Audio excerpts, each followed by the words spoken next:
ଦେଖିଥିବେ ଦୁଇ ପରିବାର ହଉ ବିଭିନ୍ନ ସମୟରେ ବିଭିନ୍ନ ରାଜନେତା ଅଛନ୍ତି ବହୁତ ସମସ୍ୟା ଅଭିଯୋଗ ରହିଛି ତା ଭିତରେ ଅନୁଭବ ପଟ୍ଟନାୟକ ନିକଟରେ ଥିଲେ ସମୟ ପଟ୍ଟନାୟକ ଭଳିଆ ହେଭିୱେଟ ନେତା ଥିଲେ ଆପଣ କିଭଳି ଲଢେଇ କରିବେ କୋଉ ମୁଦ୍ଦା ନେଇ ସ୍ୱାମୀଙ୍କ ବିରୁଦ୍ଧରେ ପୂର୍ବତନ ବିଧାୟକ ଅନୁଭବ ପଟ୍ଟନାୟକ ଯୋଉ କେସ୍ ଲଗେଇଛନ୍ତି ଆରୋପ ଲଗେଇଛନ୍ତି ସମ୍ପୂର୍ଣ୍ଣ ଭାବରେ ମିଥ୍ୟା। ଏମିତି ତ କହିବା କଥା ନୁହଁ। ପ୍ରଥମ କରି ମହିଳାଙ୍କୁ ଯେହେତୁ ଗୁରୁତ୍ୱପୂର୍ଣ୍ଣ ଦାୟିତ୍ୱ ଦେଇଛନ୍ତି ମାନ୍ୟବର ମୁଖ୍ୟମନ୍ତ୍ରୀ ଅନୁଭବ ପଟ୍ଟନାୟକ କାଲି ଯୋଉ ଆରୋପ ଲଗେଇଛନ୍ତି ଯେ ବେପାର ବିଷୟରେ ଏରିକା ନେଇକି ସମ୍ପୂର୍ଣ୍ଣ ମିଥ୍ୟା। ମୋ ସ୍ୱାମୀ ବାହାପୁର ବ୍ଲକରେ ବିଭିନ୍ନ କର୍ମ କରିଛନ୍ତି ଯାହାକି ମାନ୍ୟବର ମୁଖ୍ୟମନ୍ତ୍ରୀ କ୍ରୀଡ଼ା ଉପରେ ଗୁରୁତ୍ୱ ଦିଅନ୍ତି।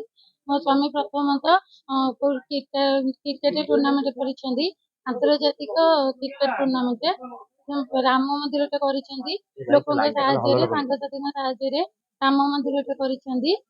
ତାପରେ ବାହାପୁର ମହୋତ୍ସବରେ ପ୍ରଥମ ଥର ପାଇଁ କରିଛନ୍ତି ଏବଂ ବାହାପୁରରେ ଏବେ ଗୋଟେ ପାର୍କ ବି ହଉଛି।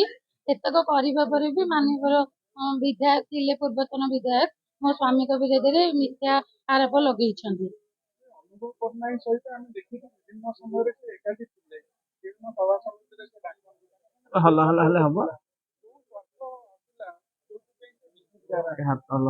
ଟିକଟ ପାଇଲେନି ବୋଲି ରାଗରେ ଜର୍ଜରିତ ହେଇ ଏମିତି ପଦକ୍ଷେପ ନେଇଛନ୍ତି ମୋ ବିରୋଧରେ ମିଛ କଥାବାର୍ତ୍ତା କରିଛନ୍ତି ଏବଂ ଅଙ୍ଗୁର କୋଳି ନ ଖାଇ ଜାଣିପାରିଲେ ଖଟା ଏମିତି ସେ ନ୍ୟାୟରେ ଆମ ଉପରେ ରାଗିକି ଏମିତି ସୁଝଉଛନ୍ତି।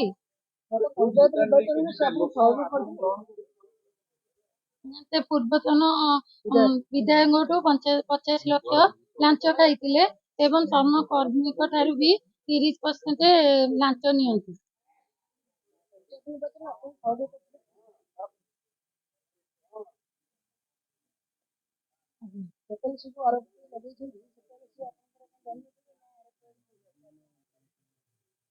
ସେତେବେଳେ ସେ ଟିକଟ ପାଇନଥିଲୁ ଆମେ ସେଥିପାଇଁ ଏବେ ଆମେ ପାଇଛୁ ବୋଲି ତାଙ୍କ ରାଗରେ ସର୍ବପ୍ରଥମେ ତ ମାନ୍ୟବର ମୁଖ୍ୟମନ୍ତ୍ରୀ ଗୁରୁତ୍ୱ ମହିଳାଙ୍କୁ ଦଉଛନ୍ତି ମହିଳାଙ୍କ ଉପରେ ମିଥ୍ୟା ଶିକ୍ଷା ବିଷୟରେ ନେଇକି ଏତେ କଥା କହିବାକୁ ନିହାତି ଦରକାର।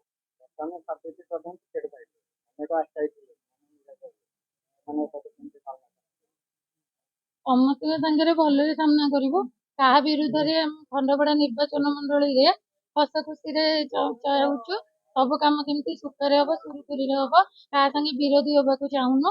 ଯିଏ ବିରୋଧରେ ମିଛରେ କହିଛନ୍ତି ତାଙ୍କ ବିରୁଦ୍ଧରେ ଅନୁଭବ ପଟ୍ଟନାୟକ ବିରୁଦ୍ଧରେ ମୋ ସ୍ୱାମୀ ନାଁରେ ଆଲିଗେସନ ଲଗେଇଛନ୍ତି କେସ୍ କରିବାକୁ ବି ମୁଁ ଚାହୁଁଛି।